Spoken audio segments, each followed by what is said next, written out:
नमस्कार मैत्रिणींनो, मी जीविका पाटील। मी 2021 मध्ये छोटासा व्यवसाय चालू केलेला साड्यांचा। 2025 पर्यंत खूप साऱ्या मैत्रिणी माझ्याशी जोडल्या गेल्यात। जवळपास 1000 ते 1500 मैत्रिणी माझ्या ग्रुपला जॉईन झाल्या। नंतरून हळूहळू करत माझा व्यवसाय खूप छान चालू लागला। नंतरून प्रेग्नन्सी प्लॅनिंगमुळे मला 1 ते 1.5 वर्ष माझं गॅप घ्यावं लागलं। नवा पुन्हाने उभं राहण्यासाठी मला शून्यातनं सुरुवात करावी लागली। परत पडलेला एकच प्रश्न, नव्याने सुरुवात करणं म्हणजे पहिलं पाऊल टाकण्यासारखंच होतं माझ्यासाठी। त्यामुळं प्रत्येक मिनिटाला मला येणारा प्रश्न, पुन्हा आपला बिझनेस चालेल का, ग्रोथ होईल का, मैत्रिणी आपल्यावर विश्वास ठेवतील का।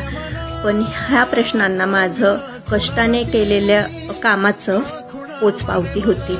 पुन्हा मी नव्याने उभे राहिले, खूप कष्टाने म्हणता येईल, कारण की प्रत्येक सुरुवात करणं माझ्यासाठी खूप कठीण होतं। नंतरून कस्टमरचा खरोखरच छान रिस्पॉन्स भेटायला लागला। 1 ते 2 आठवड्यातच मी पुन्हा माझ्या होतं त्यापेक्षाही चांगल्या बिझनेस ग्रोथला लागले। यामध्ये खरोखरच माझ्या कस्टमरचा मला खूप सपोर्ट आहे। माझ्यासाठी खरोखरच संघर्षाचा होता मैत्रिणींनो, पण या संघर्षाच्या काळात माझ्या कस्टमरने आणि माझ्या मैत्रिणींनी अतिशय सुंदर असा माझ्यावर ठेवलेला विश्वास, यामुळे पुन्हा मी या बिझनेस शकलेली आहे। त्यामुळं खरंच माझ्या कस्टमरचं मनापासून धन्यवाद आणि तुम्ही दिलेल्या प्रेमाबद्दल मी खूप खूप आभारी आहे। आणि यापुढे देखील मला तुमचं प्रेम सदैव असंच मिळू द्या, एवढीच मी तुमच्याकडून अपेक्षा करते।